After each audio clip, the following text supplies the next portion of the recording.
नमस्कार, आदाब, सत श्री अकाल, जय भीम, जोहार। मेरा नाम है नवीन कुमार। यूपी की राजनीति में वो हो गया है जो बीजेपी हरगिज नहीं चाहती थी, और वो घटना है चाचा भतीजे का मिल जाना, यानी कि शिवपाल यादव और अखिलेश यादव का गठबंधन। हम बताएंगे कि शिवपाल यादव की उत्तर प्रदेश की सियासत में ताकत क्या है और समाजवादी पार्टी से हाथ मिला लेने से क्या पड़ेगा फर्क। लेकिन पहले समझिए कि कैसे बीजेपी का दांव उल्टा पड़ गया है। इसके लिए आपको 2017 के विधानसभा चुनाव की तरफ पलट कर देखना पड़ेगा। चुनाव माथे पर था और समाजवादी पार्टी में नेतृत्व को लेकर घमासान छिड़ा हुआ था। आप गौर कीजिए, बीजेपी चुनाव को कहां ले जाना चाहती है? जवाब है हिंदू मुसलमान की ओर। और बीजेपी ने 2017 का चुनाव किस मुद्दे के दम पर जीता था? तो इसका भी जवाब है हिंदू मुसलमान के नाम पर। जब राम गोपाल यादव ने अखिलेश यादव को राष्ट्रीय अध्यक्ष बना दिया था समाजवादी पार्टी का, तब शिवपाल यादव ने पार्टी तोड़ दी थी। यूपी की राजनीति को समझने वाले बताते हैं कि शिवपाल को यह ताकत बीजेपी ने दी थी, जिससे मुसलमानों में यह भ्रम फैला कि समाजवादी पार्टी पूरी ताकत से चुनाव नहीं लड़ने जा रही है। नतीजा यह हुआ कि मुस्लिम वोट तितर बितर हो गया और समाजवादी पार्टी 214 से सीधे 47 सीट पर आ गिरी और बीजेपी 47 सीट से सीधे 312 पर पहुंच गई। इसके बाद 2018 में शिवपाल ने अपनी पार्टी खड़ी कर दी और 2019 में 47 लोकसभा सीटों पर उम्मीदवार उतार दिए। शिवपाल यादव को इससे हासिल भले कुछ नहीं हुआ हो, लेकिन अखिलेश को नुकसान बहुत हुआ। यह वो दांव था जिसकी 2022 के चुनाव में बीजेपी को सबसे ज्यादा जरूरत थी।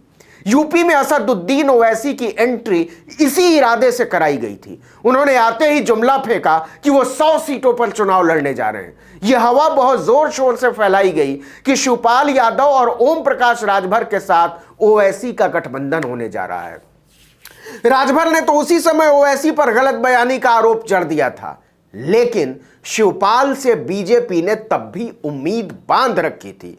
इसी दांव का नतीजा था कि शिवपाल ने जुलाई के महीने में ही उम्मीदवार उतारने शुरू कर दिए थे।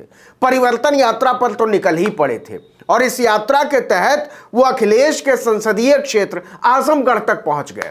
यह बीजेपी के ही गेम प्लान का हिस्सा था। इसने अखिलेश यादव के कान खड़े कर दिए।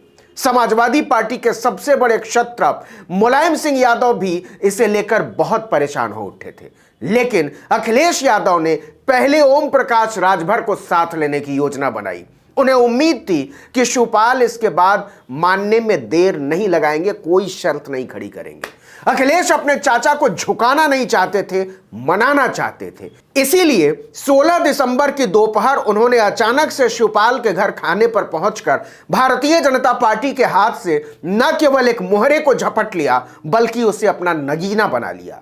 बताते हैं कि जब अखिलेश चाचा के घर पहुंचे तो मुलायम सिंह यादव वहां पहले से मौजूद थे।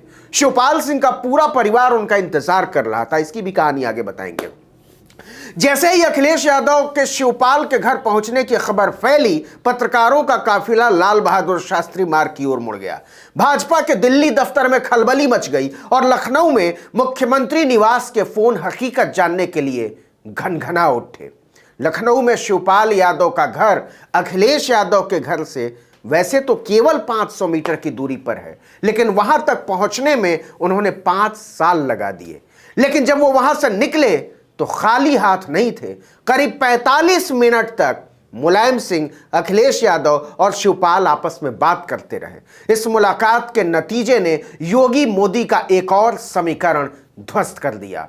बाहर निकलते ही अखिलेश यादव ने प्रगतिशील समाजवादी पार्टी के साथ गठबंधन का ऐलान कर दिया। उन्होंने ट्विटर पर लिखा, प्रसपा के राष्ट्रीय अध्यक्ष जी से मुलाकात हुई और गठबंधन की बात तय हुई। क्षेत्रीय दलों को साथ लेने की नीति सपा को निरंतर मजबूत कर रही है और सपा और अन्य सहयोगियों को ऐतिहासिक जीत की ओर ले जा रही है। #22 में बाईसाइकिल।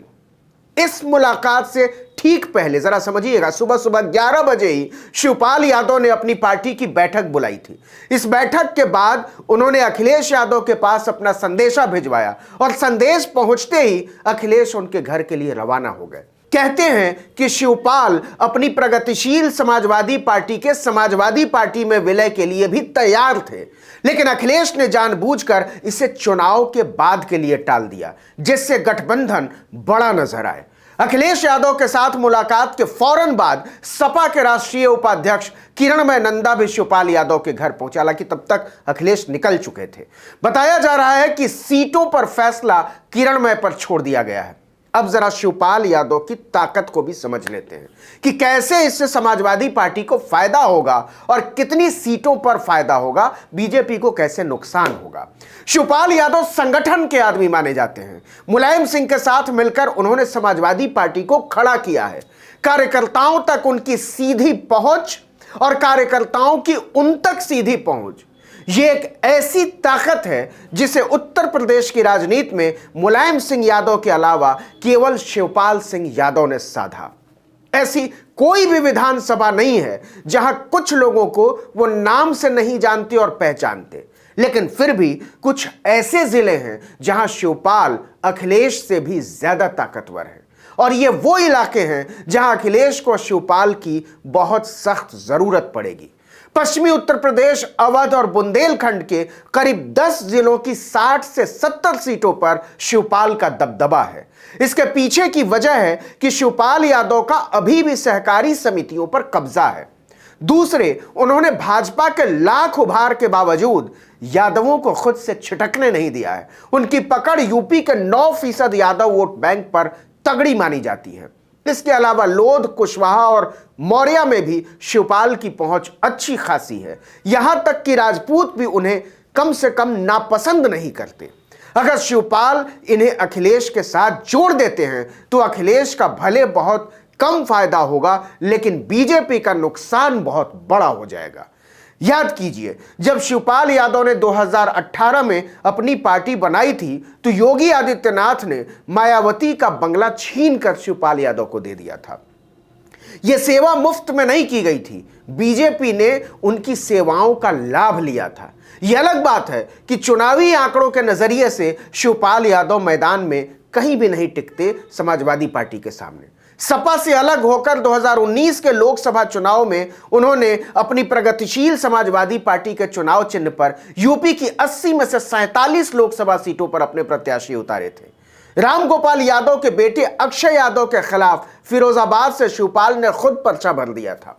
नतीजा यह हुआ कि शिवपाल यादव को तो 91,000 वोट ही मिले, लेकिन अक्षय यादव मात्र 28,000 वोट से चुनाव हार गए। बीजेपी जीत गई। ज्यादातर जगहों पर शिवपाल ने सपा को नुकसान पहुंचाया था और इससे बीजेपी को फायदा हुआ। यह सीधे सीधे बीजेपी के लिए किया गया काम था। समाजवादी पार्टी 2017 में 311 सीटों पर लड़ी थी, लेकिन वो 29% वोट से 22% वोट पर सिमट गई। मायावती को समाजवादी पार्टी से आधा फीसद वोट ज्यादा मिला था, लेकिन सीटें आधी से भी कम मिली। समाजवादी पार्टी को 47 सीटें मिली थी और बीएसपी को केवल 19। अखिलेश इस बार अपनी तरफ से ऐसी कोई चूक नहीं करना चाहते जिससे बीजेपी को मौका मिले। वो एक एक करके योगी मोदी के हाथ से इक्के खींचते जा रहे हैं।